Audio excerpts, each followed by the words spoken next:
اسرائیل کسی بھی وقت ایران پر حملہ کر سکتا ہے، واشنگٹن کو پیش کی اطلاع دے دی گئی امریکی میڈیا۔ رپورٹس کے مطابق اسرائیل نے واضح کیا ہے کہ وہ ایران کے اندر ایک بڑے آپریشن کے لیے مکمل طور پر تیار ہے۔ دوسری جانب امریکہ کو خدشہ ہے کہ اسرائیلی حملے کی صورت میں ایران عراق میں موجود امریکی اڈوں کو نشانہ بنا سکتا ہے۔ اسی تناظر میں امریکہ نے مشرق وسطیٰ میں موجود اپنے غیر سفارتی عملے اور فوجی اہلکاروں کے خاندانوں کو فوری طور پر وہاں سے نکلنے کی اجازت دے دی۔ پینٹاگون کے مطابق اہل خانہ کی حفاظت ان کی اولین ترجیح ہے۔ ایرانی وزیر دفاع نے خبردار کیا ہے کہ اگر جنگ مسلط کی گئی تو ایران بھرپور جواب دے گا اور دشمن کو اس سے کئی گنا زیادہ نقصان اٹھانا پڑے گا۔ انہوں نے کہا کہ ایران تمام امریکی فوجی اڈوں کو نشانہ بنانے کی صلاحیت رکھتا ہے۔ ادھر ایران اور امریکہ کے درمیان یورینیم کی افزودگی کے معاملے پر سفارتی کشیدگی جاری ہے اور جوہری معاہدے کے لیے چھٹا دور مذاکرات اتوار کو مسقط میں متوقع ہے۔ ایرانی وزیر دفاع نے کہا کہ امید ہے کہ نوبت وہاں تک نہیں پہنچے گی اور مذاکرات کے مثبت نتائج سامنے آئیں گے، لیکن اگر ایسا نہ ہوا اور ایران پر جنگ مسلط کی گئی تو دشمن کے نقصانات ایران کے مقابلے میں کہیں زیادہ ہوں گے۔ وزیر اعظم نے چیئرمین سینیٹ اور اسپیکر قومی اسمبلی کی تنخواہوں میں اضافے کا نوٹس لے لیا۔ ذرائع کا کہنا ہے کہ وزیر اعظم شہباز شریف نے اس حوالے سے اسپیکر اور چیئرمین سینیٹ سے رپورٹ طلب کر لی ہے۔ ذرائع کے مطابق وزیر اعظم رپورٹ کی روشنی میں اسپیکر قومی اسمبلی، ڈپٹی اسپیکر، چیئرمین اور ڈپٹی چیئرمین سینیٹ کی تنخواہوں میں اضافے پر فیصلہ کریں گے۔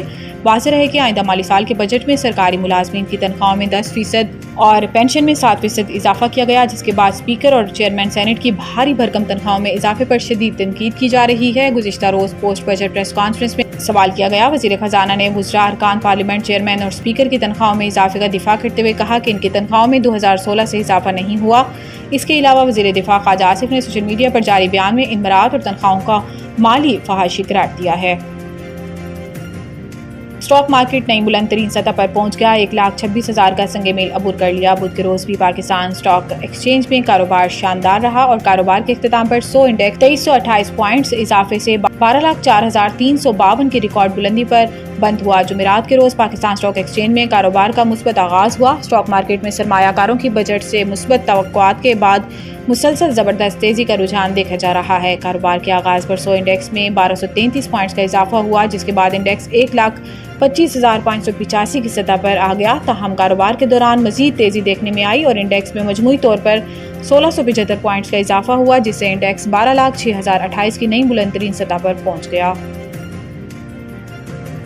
بے رحم قاتل ہمدردی کے قابل نہیں، نور مقدم کیس ظاہر جعفر کی سزائے موت کا تحریری فیصلہ جاری۔ رپورٹ کے مطابق سپریم کورٹ کا تفصیلی تحریری فیصلہ 13 صفحات پر مشتمل ہے۔ فیصلے میں سپریم کورٹ نے کہا کہ سائلنٹ وٹنس تھیوری کے مطابق بغیر عینی گواہ کے ویڈیو ثبوت قابل قبول ہے۔ رپورٹ کے مطابق مستند فوٹیج خود اپنے حق میں ثبوت بن سکتی ہے۔ ریکارڈ شدہ ویڈیو یا تصاویر بطور شہادت پیش کی جا سکتی ہیں۔ سپریم کورٹ نے قرار دیا کہ قابل اعتماد نظام سے لی گئی فوٹیج خود بخود شہادت بن سکتی ہے۔ ایک بینک ڈکیتی کیس میں ویڈیو فوٹیج بغیر گواہ کے قبول کی گئی۔